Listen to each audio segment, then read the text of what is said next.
Vamos a orar y poner este tiempo en manos del Señor mientras vamos abriendo nuestras Biblias a Juan capítulo 17. Vamos a orar. Señor, gracias te damos por este día, gracias te damos por tu palabra, gracias por tu amor, por tu presencia con nosotros, gracias que sabemos que tú estás con nosotros día tras día, viendo lo que hacemos, viendo lo que necesitamos, obrando a nuestro favor. Y pedimos que en esta mañana que tú nos ayudes, que tú nos asistes con tu palabra, con tu espíritu, para hacer tu palabra real a nuestras vidas, a nuestros corazones. Pido que me ayudes también, que mis palabras sean adecuadas, que glorifiquen a ti, que te honran. Y pido que tú puedas edificarnos a través de tu palabra. En el nombre de Cristo, amén. Hemos estado viendo otra vez el discurso del aposento, que fue el último discurso de Jesús antes de morir. En lo que vamos a ver hoy ya no es discurso, ya es una oración. Si Jesús aquí en capítulo 17 se pone a orar, especialmente por sus discípulos y también por todos los creyentes que iban a seguir, que es decir, por nosotros.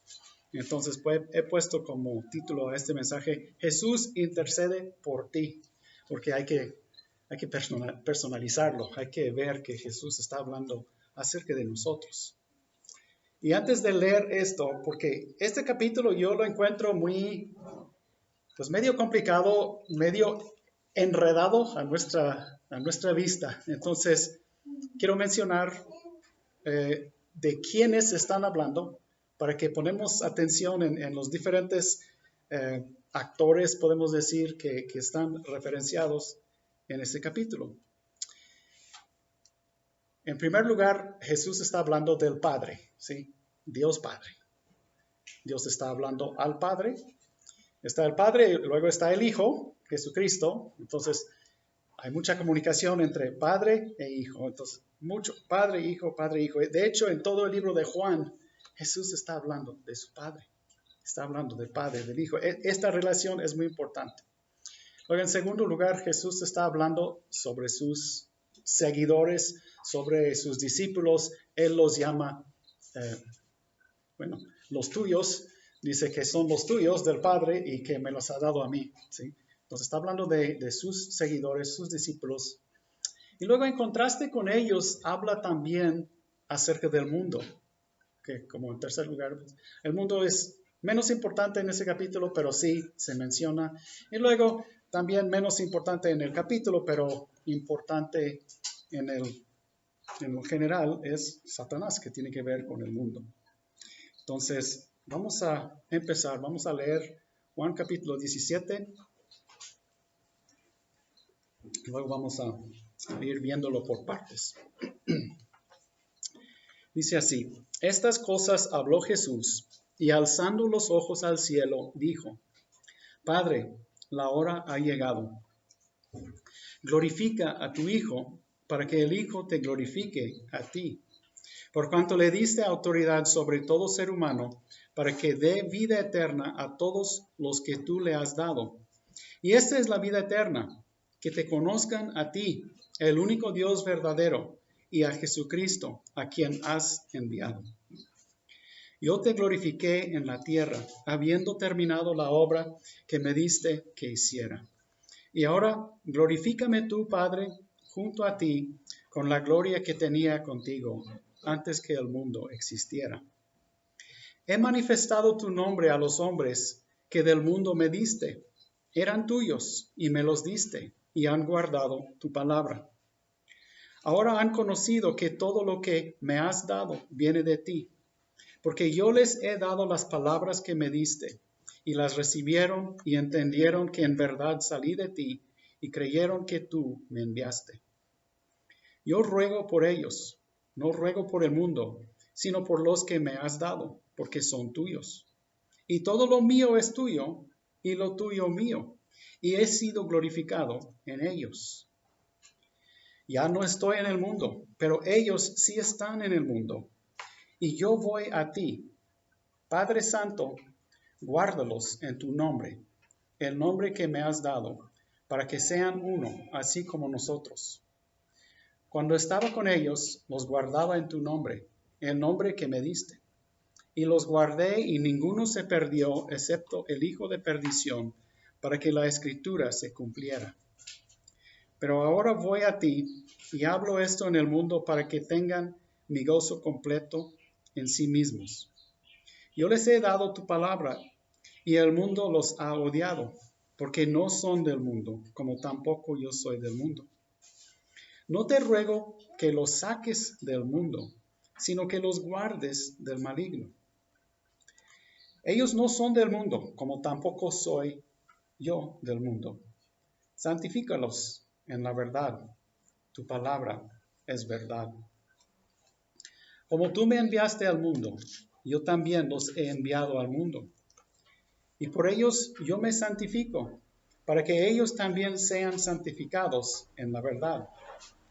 Mas no ruego solo por estos, sino también por los que han de creer en mí por la palabra de ellos, para que todos sean uno. Como tú, oh Padre, estás en mí y yo en ti, también, que también ellos estén en nosotros, para que el mundo crea que tú me enviaste. La gloria que me diste les he dado, para que sean uno, así como nosotros somos uno. Yo en ellos y tú en mí, para que sean perfeccionados en unidad, para que el mundo sepa que tú me enviaste y que los amaste tal como me has amado a mí.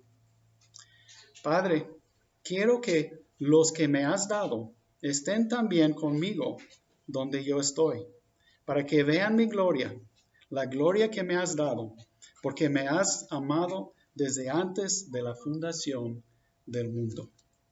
Oh Padre justo, aunque el mundo no te ha conocido, yo te he conocido, y estos han conocido que tú me enviaste. Yo les he dado a conocer tu nombre, y lo daré a conocer, para que el amor con que me amaste esté en ellos, y yo en ellos. Ok, pues voy a tratar de exprimir este capítulo como exprimimos un limón o una naranja con la mano y sacar tal vez la mayoría del jugo, pero siempre va a quedar más jugo, ¿verdad? Que va a ser imposible sacar todo porque Jesús dice tantas cosas en esta oración. Y obviamente la mayor parte de esta oración está orando por los suyos. Y el canto que cantamos hace rato, ante el trono celestial, Él intercede hoy por mí, pues ahora estamos viendo Jesús interceder por nosotros, pero cuando estaba en la tierra. Entonces, mucho de lo que Jesús sigue haciendo ante el trono celestial intercediendo por nosotros, podemos más o menos ver aquí en esta oración. ¿Sí? Entonces, este capítulo nos da una idea de lo que Jesús está haciendo por nosotros día tras día tras día. Ok, pues tengo 4 puntos principales. Les voy a ayudar con el bosquejo. El primer punto principal tiene que ver con la relación padre-hijo. ¿Sí? La relación padre-hijo. El segundo es la tarea del hijo en el mundo. La tercera es nuestro intercesor. Y la cuarta es las peticiones del hijo para sus seguidores.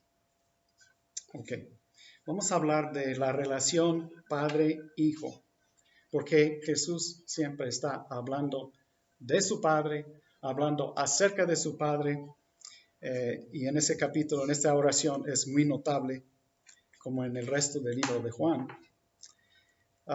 Tenemos que reconocer que, y es evidente aquí, de que antes de la fundación del mundo, el Hijo existía con el Padre en la eternidad, en la gloria. ¿Sí?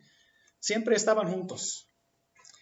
Ahora, hasta pues la palabra existir es interesante. Me acuerdo que yo estaba en una clase con algunos otros hombres, era como un discipulado, y nos discutíamos si era adecuado para decir que Dios existe. ¿Sí? Porque la palabra existe como que tiene una connotación temporal, ¿no? De que alguien existe. Cuando Dios es, Dios es. ¿Sí? Dios no solamente existe, Dios es. Es algo permanente. Entonces, a veces batallamos con la manera de expresarlo, porque pues usamos las palabras que tenemos y a veces no son adecuados. Muchas veces decimos que Dios existe o que el Hijo existía con el Padre, pero tenemos que decir mucho más que eso. Dios es. Dios, el Hijo, era, así diría, era con el Padre y es con el Padre para siempre en el cielo. Como dice aquí en el versículo 5, y ahora glorifícame tú, Padre, junto a ti, con la gloria que tenía contigo antes que el mundo existiera. ¿Sí? El mundo es algo que sí llegó a existir. El mundo tuvo un principio, pero Dios nunca tuvo principio. También Juan 1:14 habla de esto, y el Verbo se hizo carne y habitó entre nosotros. Y vimos su gloria, gloria como del unigénito del Padre, lleno de gracia y verdad. Sí, el Hijo siempre estaba en gloria con el Padre. En gloria, ¿qué quiere decir? En gloria, en perfección. Con toda su bondad, todo su carácter perfecto. Y se glorifiquen mutuamente. ¿Sí? El Padre glorifica al Hijo, el Hijo glorifica al Padre. ¿Qué quiere decir esto de glorificar? Es la idea de manifestar, revelar, resaltar o proclamar la bondad, la excelencia y las cualidades de otro. ¿Sí? Dios Padre resalta, manifiesta las cualidades excelentes del Hijo y el Hijo hace lo mismo acerca del Padre. Ahora, cuando Jesús dijo, glorifícame, Él está pensando en lo que va a suceder en los días siguientes con su muerte y su resurrección. Especialmente Jesús iba a ser glorificado en su resurrección. Porque en su resurrección todo el mundo, bueno, no todo el mundo, pero sus seguidores lo iban a ver y iban a ser maravillados en ver a Jesús resucitado. Va a ser glorioso para ellos. Ahora, pues, nomás para agregar también algo que hemos visto en el capítulo 15, el Espíritu Santo tiene el propósito de glorificar a Jesucristo. Es uno de sus propósitos aquí en la tierra. Es que en la Trinidad hay relaciones perfectas. ¿Sí? Es una relación perfecta en la Trinidad. Hay perfecto amor y armonía, perfecto entendimiento, perfecta comunicación, perfecta unidad de propósito, perfecta unidad de acción. ¿Sí? Padre, Hijo y Espíritu Santo tienen diferentes roles.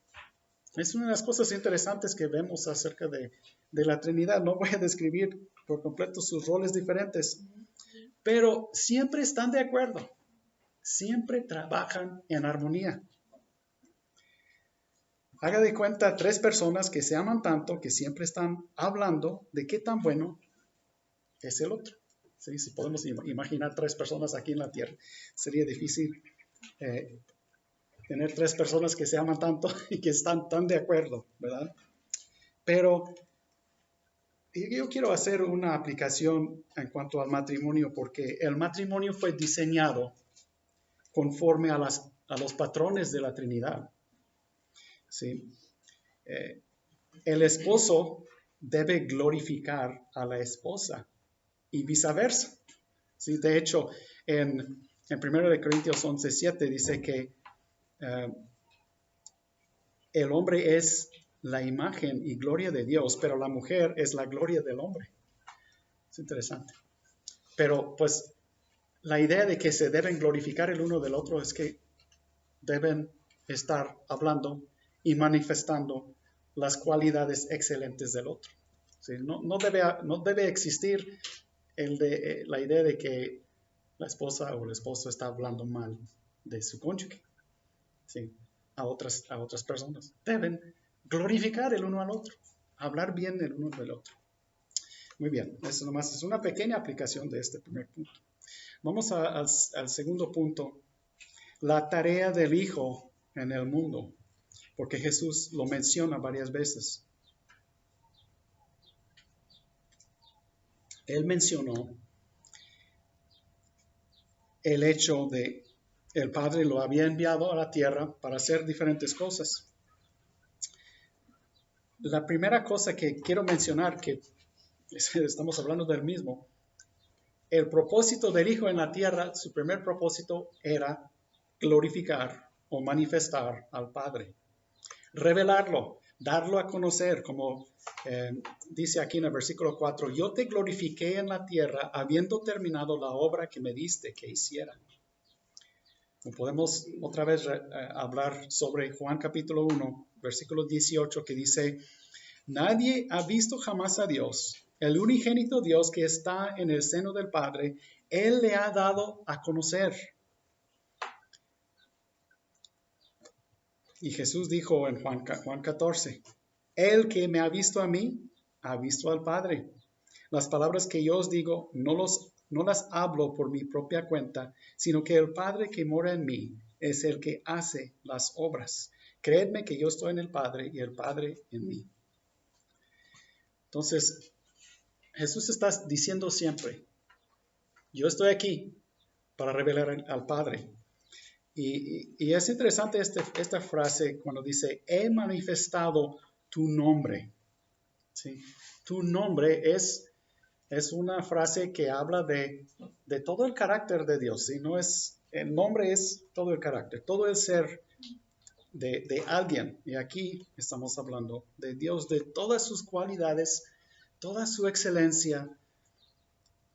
Jesucristo manifestó el nombre del Padre. Y luego dice que yo manifesté tu nombre a los hombres que del mundo me diste, que estos son sus discípulos. Es interesante. Jesús dice, tú me diste a algunos. Y aquí está hablando especialmente sobre 12 o 11, pero más adelante va a decir que hay más. Pero esos discípulos están salvos y tienen vida eterna por su fe. Como dice el versículo 8, porque yo les he dado las palabras que me diste y las recibieron y entendieron que en verdad salí de ti y creyeron que tú me enviaste. Entonces, primero Jesús vino para manifestar al Padre, para glorificar al Padre. Es un segundo propósito que vemos en este capítulo para lo que hizo Jesús es dar vida eterna a los hombres, lo que dice en versículo 2. Por cuanto le diste autoridad sobre todo ser humano, para que dé vida eterna a todos los que tú le has dado. Y esto, por supuesto, depende de la obra de Jesucristo en la cruz. No puede haber vida eterna sin el sacrificio de Cristo en la cruz. Pero luego Jesús hace una declaración tremenda acerca de qué es la vida eterna en el versículo 3. ¿Sí? Dice, y esta es la vida eterna, que te conozcan a ti, el único Dios verdadero, y a Jesucristo, a quien has enviado. ¿Qué quiere decir? La vida eterna es conocer al Dios Padre y al Dios Hijo. ¿Qué quiere decir con conocer? Si no es solamente un dato en la cabeza acerca de alguien, es conocer personalmente, tener una relación con alguien. La vida eterna consiste en que el Hijo nos trae en relación con el Padre, nos mete en una relación con el Padre y con el Hijo. Otra vez tenemos participación que no es la participación adecuada. Muy bien. ya que Jesús estaba en los montes y en el campo y en todas partes, me imagino que pasó por algunas cosas de esas. Pero vamos a invitar a la gallina a salir. Muy bien. Mira, estamos hablando de que la vida eterna es conocer a Dios personalmente, íntimamente, tener una relación con Él. El conocer como, bueno, esa palabra conocer, ustedes saben que en Génesis dice, y Adán conoció a Eva, su mujer, y ella concibió. Y estamos hablando no solamente de algo en la cabeza, estamos hablando de una relación íntima, ¿sí?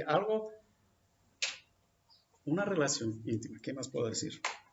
Entonces, bueno, nuestra relación con Dios no es física, pero es íntima. Pero implica, entre otras cosas, la reconciliación.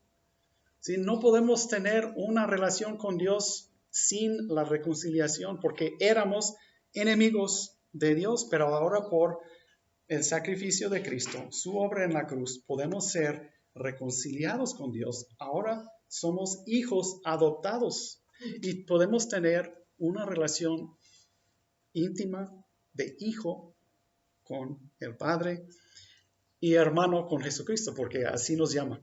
¿Sí? Jesús nos llama sus hermanos. Entonces, Dios nos invita a participar en esta perfecta relación de la Trinidad. Yo no sé ustedes, esto para mí es tremendo. Si estamos hablando, como yo les acabo de decir, de una relación perfecta entre Padre, Hijo y Espíritu Santo.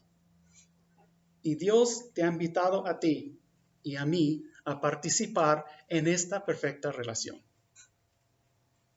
Haga de cuenta que nos ha invitado al grupito más selecto de todos los tiempos. ¿Sí? Yo no sé ustedes, yo creo que todos nos ha pasado, tal vez desde que estuvimos en la escuela, en la primaria, en la secundaria y después, que siempre ha habido grupitos, ¿verdad? Y siempre ha habido los grupitos de los populares, de los atletas, de los más apuestos y muchos de los demás sentimos afuera.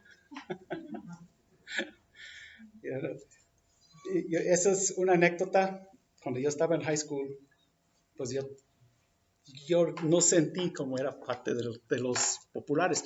Yo fui a un high school cristiano y pues como era una escuela pequeña, pues nuestra clase éramos 30 más o menos en la clase, en mi grupo, 30 nomás. Pero aún así, había grupitos. Y me gradué en 1979. En el año 89 tuvimos una reunión de 10º aniversario de nuestra clase. Y resulta que, pues, Cristi y yo teníamos poco de casados, como 2 meses tal vez. Y nosotros estuvimos allá en Arizona y fuimos a esta reunión.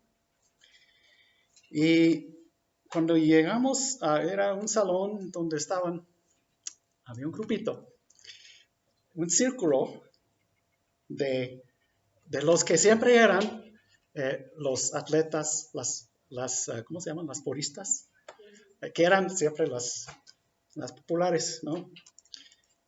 Y este grupito se quedó ahí parado, cerrado, todo el tiempo que yo estuve ahí.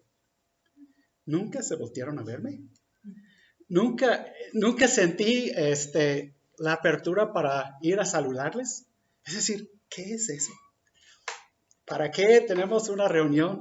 ¿No? Pero bueno, esa es como somos a veces como seres humanos. Y bueno, nomás de pasada, quiero mencionar que en la iglesia no debe haber grupitos. ¿Sí? Otra vez, somos un organismo y todos tenemos que conocer a todos.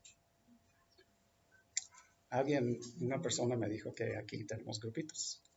Y que después del servicio, la iglesia se dividía en grupitos. Y esta persona ya no está con nosotros, porque se sentía afuera. Entonces, se lo dejo de reflexión, porque tenemos que ser inclusivos. Tenemos que, especialmente si ves a alguien que parece que no está dentro de ningún grupo, que anda afuera, pues ve, habla con él. O sea, hay que ser amigables y amistosos con todos aquí en la iglesia. Pero estamos hablando del más selecto grupo de todos los tiempos. Si tú has sentido como afuera mirando hacia adentro, ya puedes dejar eso atrás, porque el Dios Padre, Dios Hijo y Dios Espíritu Santo te han invitado a ser parte del mejor grupito de todos los tiempos. No puede haber mejor grupo.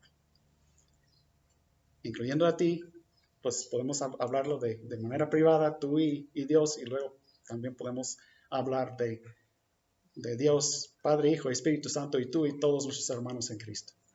Entonces, no debemos sentirnos nunca fuera, ¿sí? Como los marginados, los que están afuera. No. Si Dios nos invita, es el privilegio mayor que puede tener cualquier persona. Y esto es la vida eterna. Es lo que Jesús dice. Esta es la vida eterna, que te conozcan a ti, el único Dios verdadero, y a Jesucristo, a quien has enviado. Entonces, la vida eterna es estar en relación con Dios, Padre, Hijo, Espíritu Santo, para siempre. Para siempre. ¿Sí? Es motivo de gozo, de gran gozo. Muy bien. Vamos a mencionar la tercera cosa que Jesús hizo aquí en la tierra, que encontramos aquí en ese capítulo. Este capítulo no habla de todo lo que Jesús hizo, pero estoy nomás sacando lo que dice aquí en ese capítulo, en esa oración. La tercera cosa es que Jesús guardó los suyos.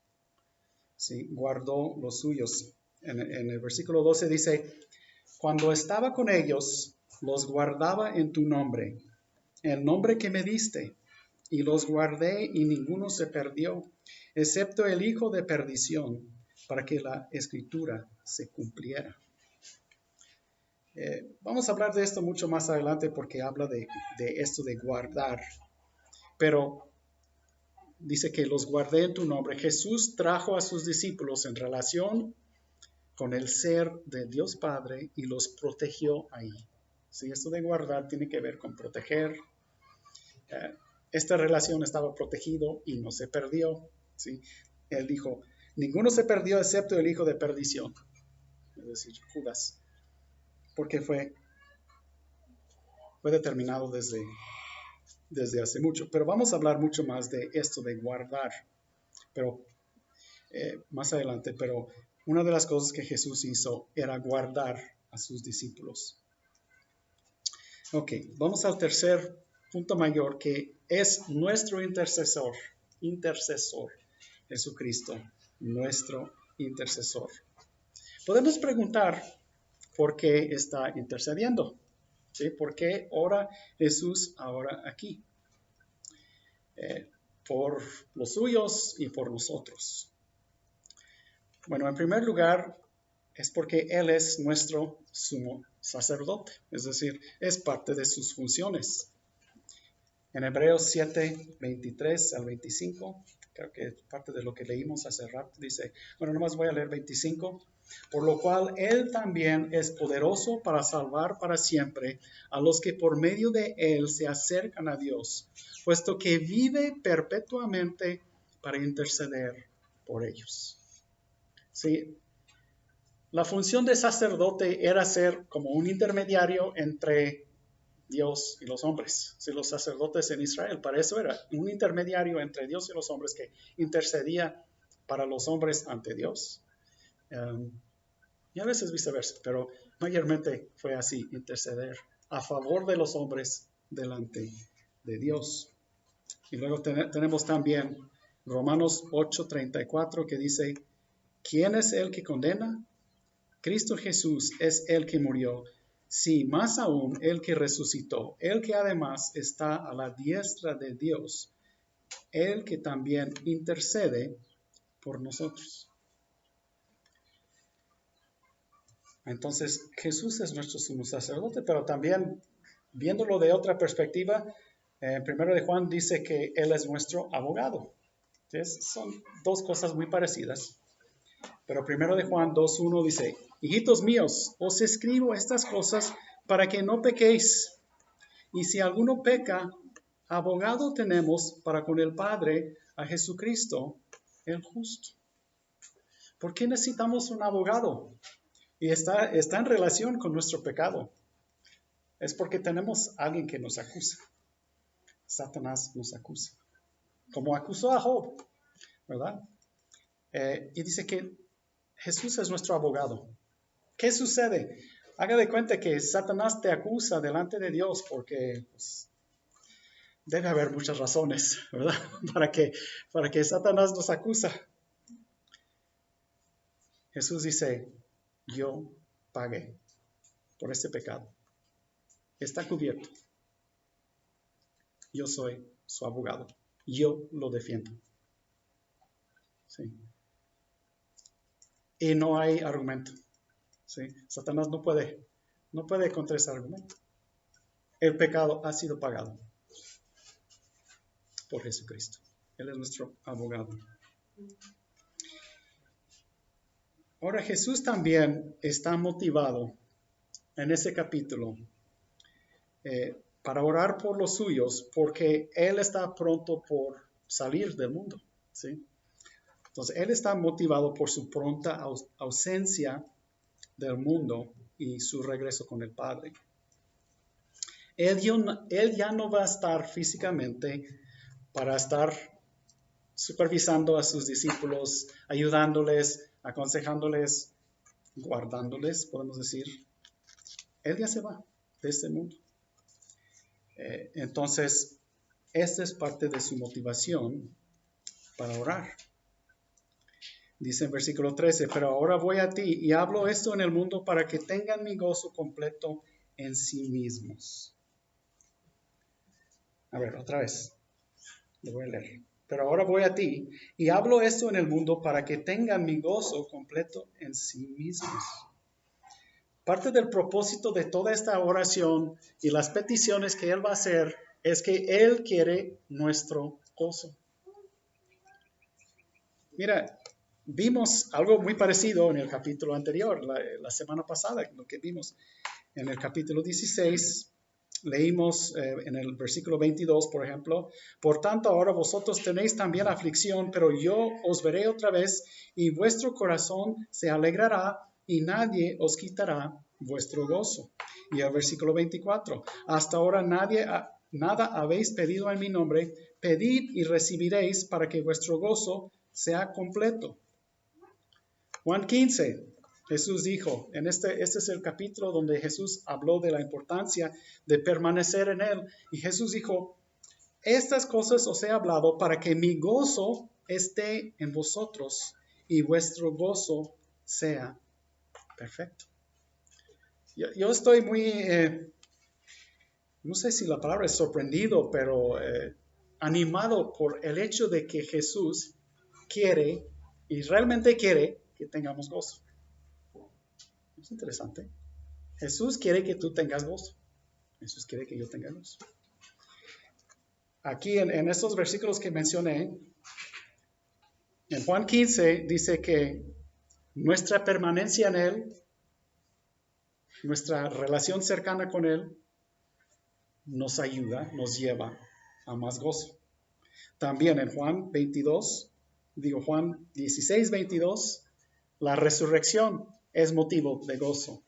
En Juan 16, 24, nuestras peticiones contestadas son motivo de gozo. Y ahora, en ese capítulo 17, las varias cosas que Jesús va a pedir también son para nuestro gozo. Jesús quiere que tengas gozo. Debe darte razones para sonreír, por lo menos, ¿no? De que Dios quiere que tienes gozo, que tengamos gozo. Este debe, bueno, el hecho de que el Hijo de Dios constantemente está intercediendo por nosotros, esto debe darnos esperanza, consuelo, optimismo, no sé, una vista, una perspectiva muy positiva acerca del futuro. Ok, vamos a la parte tal vez más importante, las peticiones del Hijo para sus seguidores. Las peticiones del Hijo para sus seguidores. Yo los he enumerado en cuatro peticiones. Los voy a mencionar y vamos a verlos uno por uno.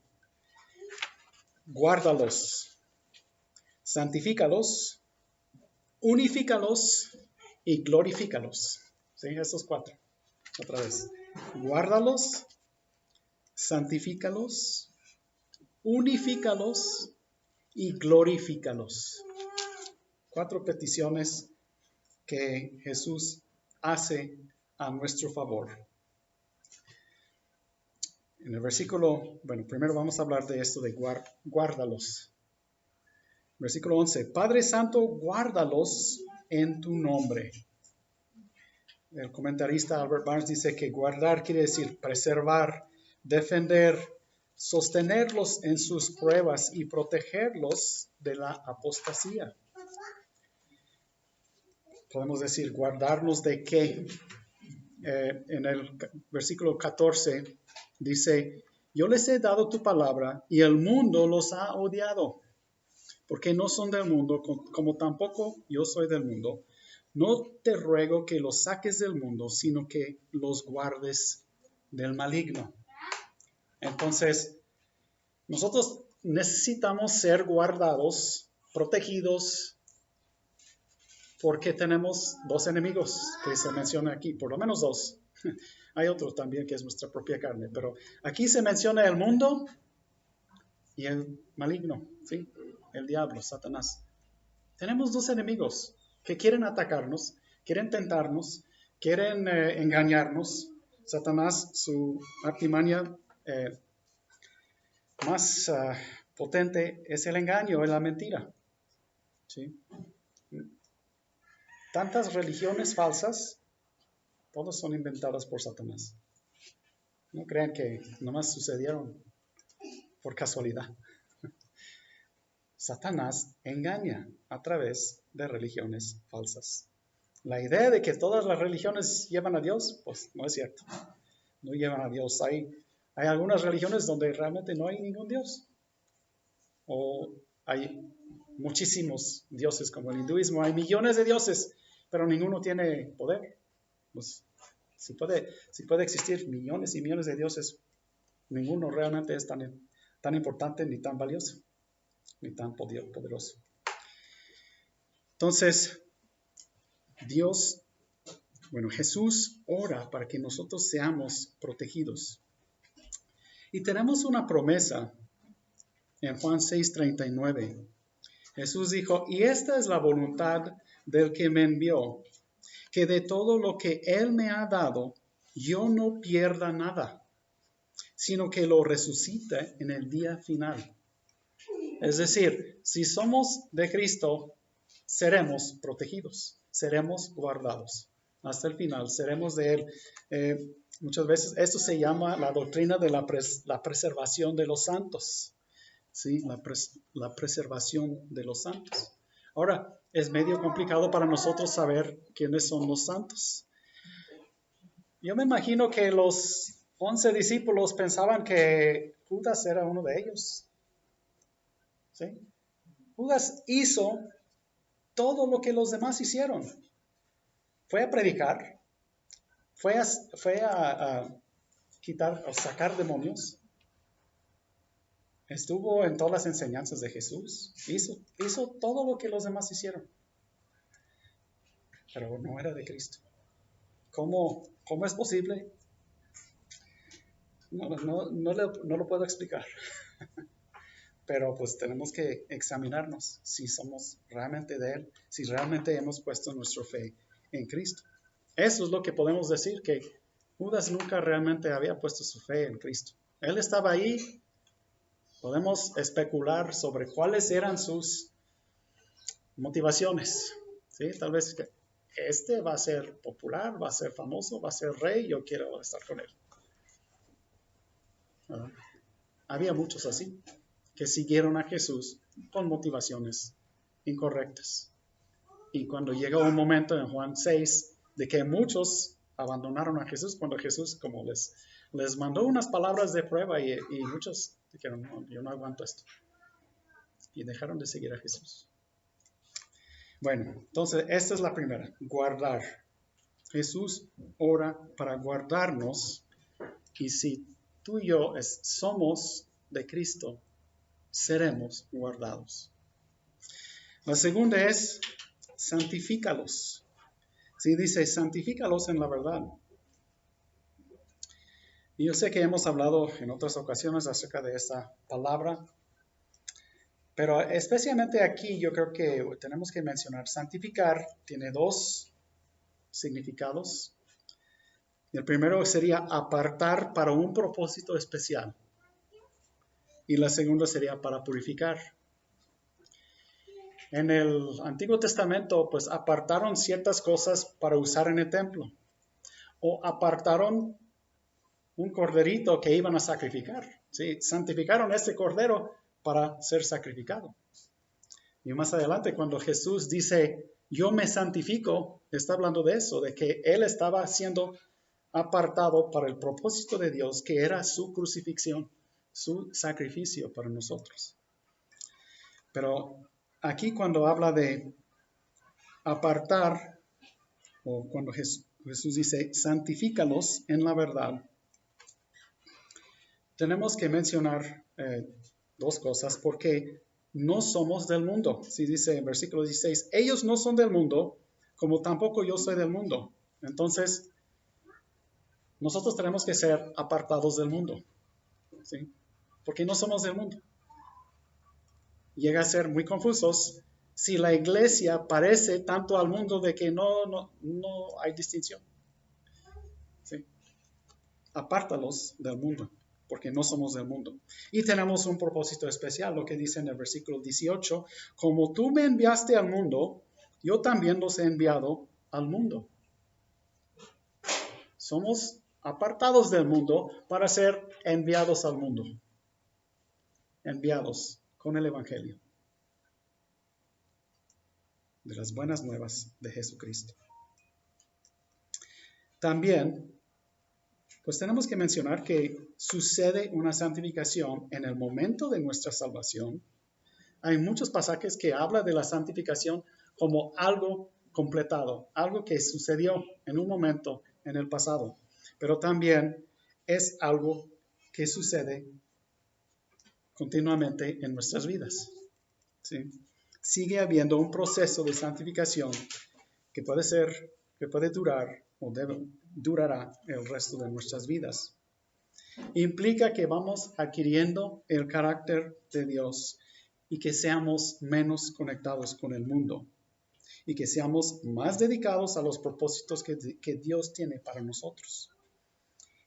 Y la palabra de Dios será muy importante y necesario en ese proceso de santificación. Versículo 17 dice, santifícalos en tu verdad, tu palabra es verdad.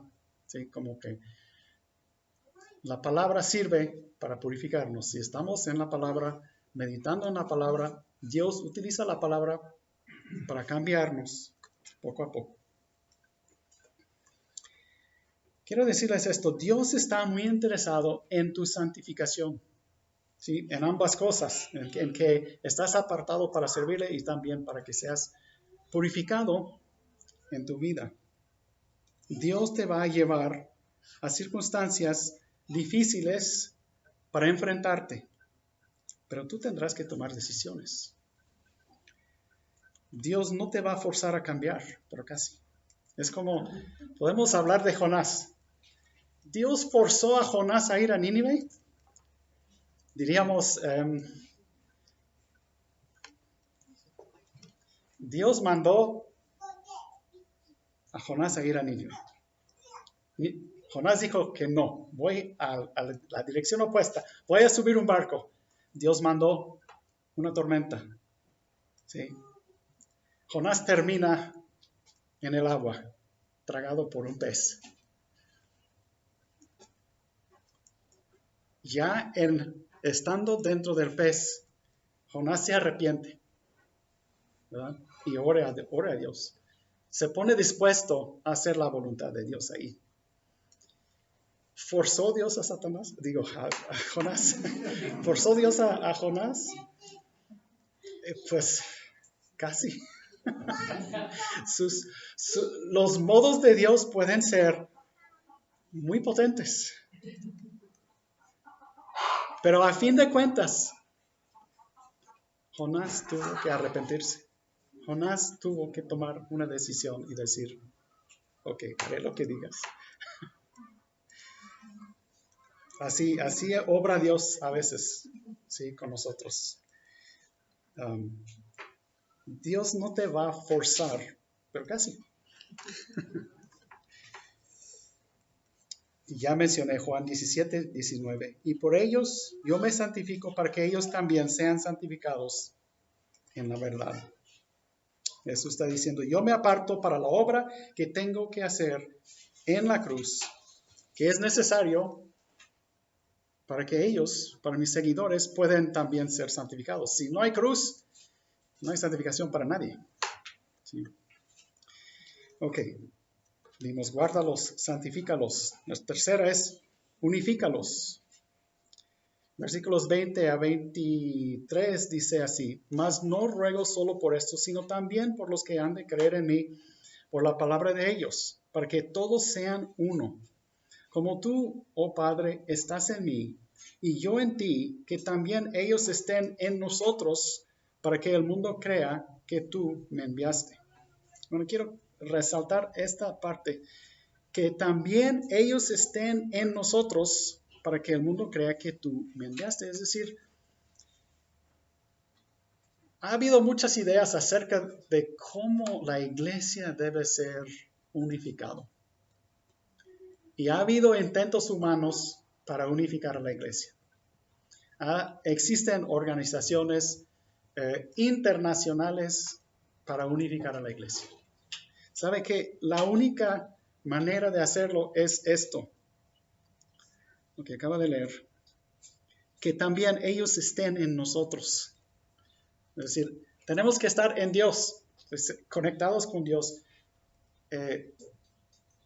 enfocándonos, modificándonos para estar de acuerdo con Dios. ¿Sí? Tratando de ponernos de acuerdo con todos los grupos que existen, sería imposible. Pero mientras todos vamos acercándonos más hacia Dios, siendo más como Dios, vamos a acercarnos el uno al otro, porque vamos a ir si realmente un día llegamos a hacer todo lo que Dios quiere para nosotros y otros también, bueno, vamos a unirnos en Dios, en los principios de Dios, porque las intenciones humanas para unificar a las iglesias, las denominaciones, muchas veces dejan esa parte fuera. ¿Sí? Quieren hacer una unificación organizacional. O sea, ahora están tratando de unificar a los católicos, a los judíos y a los cristianos evangélicos. No hay manera. ¿Sí? Porque estamos demasiado lejos. ¿Sí? Si no todos llegamos a los mismos puntos de quién es Dios y cómo es Dios y qué es lo que Dios revela en su palabra, nunca puede haber unificación y unidad. Es una cuestión muy interesante. Y a veces podemos decir también, pues Dios utiliza las diferencias para sus propósitos. Hasta por qué, podemos preguntar, ¿por qué existen naciones? ¿Por qué Dios dividió? Porque Dios dividió al mundo en naciones. Y una de las razones, uno de los propósitos que cumple es que pues puede haber una nación por allá que se dedica a la maldad por completo. Y bueno, Dios va a tratar con esa nación individualmente. Y típicamente su maldad no pasa a todas las demás naciones. ¿Sí? Entonces, como que esa idea de fronteras sirve un propósito para limitar la maldad. Ahora estamos viviendo en un tiempo interesante donde las fronteras ya no existen igual como antes. Ya con el Internet, la globalización, pues la maldad sí puede fluir mucho más fácil que antes. Y lo está haciendo. Pero podemos decir lo mismo en las denominaciones. Dios puede tratar con cada denominación o cada grupito individualmente. Y Dios sí está tratando con cada uno. Y mientras cada grupo o iglesia va poniendo a Dios primero, siguiéndole en su palabra, bueno, eso es lo que debe hacer. Y nosotros, si estamos realmente siguiendo a Dios, siguiendo su palabra, pues podemos tener unidad con muchos otros hermanos de pensamiento igual. ¿Sí?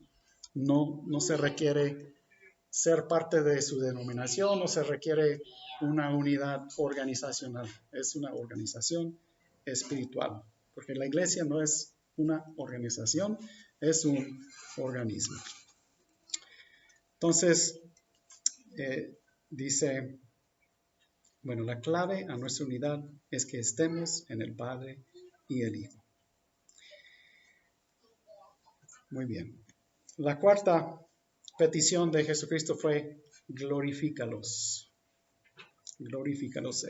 No lo dice exactamente así, pero dice en versículo 24, Padre, quiero que los que me has dado estén también conmigo donde yo estoy, para que vean mi gloria, la gloria que me has dado, porque me has amado desde antes de la fundación del mundo. Jesús quiere que nosotros estemos con Él en la gloria, ¿sí? En su gloria. Y nosotros también recibiremos gloria. Pero pues, lo más importante es su gloria. Ahora, quiero mencionar algo, los versículos Romanos 8, 28 al 30, como que resume mucho de eso que hemos estado viendo. Déjame leerlo. Y si quieren verlo, abren sus Biblias a Romanos 8, 28 a 30. Voy a leer esto, con eso ya casi terminamos. Dice, y sabemos que para los que aman a Dios, todas las cosas cooperan para bien. Esto es, para los que son llamados conforme a su propósito. ¿Qué quiere decir? Llamados conforme a su propósito. Hemos sido apartados para el propósito de Dios. Santificación. ¿Sí? Una de las definiciones de santificación. Llamados conforme a su propósito. Versículo 29. Porque a los que de antemano conoció, podemos usar esta frase que Jesús estaba usando, los que me diste, ¿sí? Los que antes conoció, también los predestinó a ser hechos conforme a la imagen de su Hijo. A ver, otra vez. Los predestinó, ¿para qué? Para ser hechos conforme a la imagen de su Hijo. Predestinados para ser santificados. ¿Sí? Hemos sido predestinados para ser santificados. Esto es lo que quiere decir ahí. Para que Él sea el primogénito entre muchos hermanos. La unidad, ¿sí? La unidad de la iglesia, de los seguidores de Cristo. Él será el primogénito entre muchos hermanos. Versículo 30. Y a los que predestinó, esos también llamó. Y a los que llamó, a esos también justificó. Y a los que justificó, a esos también glorificó. ¿Sí? Lo habla en pasado, como en tiempo pasado, aunque no ha sucedido todavía. ¿Sí? No estamos glorificados todavía. Pero es tan cierto en el plan de Dios que lo pone en tiempo pasado, Pablo. Los glorificó. Es la idea de que vamos a estar con Él. En todo esto hay una certeza de que somos guardados. ¿Sí? Vamos a concluir. Tenemos un sumo sacerdote, Jesucristo, que intercede por los suyos. Intercedió por los suyos en aquel día antes de su crucifixión. Acuérdense, este sucedió el día antes de su crucifixión. Pero todavía hoy intercede por nosotros, día tras día. Estas peticiones que llevó al Padre en Juan 17, Él sigue llevando al Padre a nuestro favor. Si tú eres uno que ya has puesto tu fe en Jesucristo, Él está pidiendo al Padre que tú seas guardado, que tú seas completamente santificado, que tú seas unido a tus hermanos mientras te acercas más y más a Cristo y que seas eventualmente glorificado.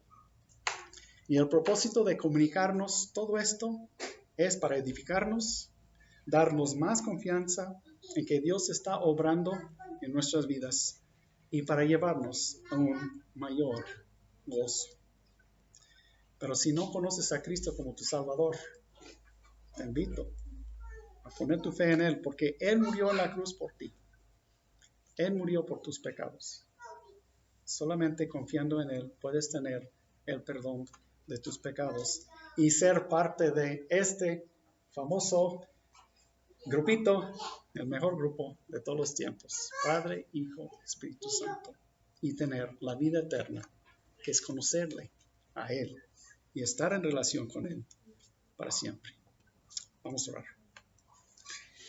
Señor, gracias te damos por tu palabra y gracias por esta gran oración que Jesús hizo a nuestro favor, mostrando sus deseos para nosotros, mostrando de que tú estás al pendiente de nosotros todos los días, obrando para nuestro bien, para guardarnos, para santificarnos, para glorificarnos y unirnos.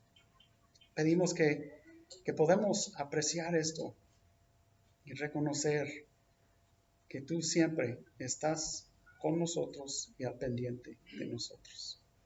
Gracias te damos, Señor, en el nombre de Cristo. Amén.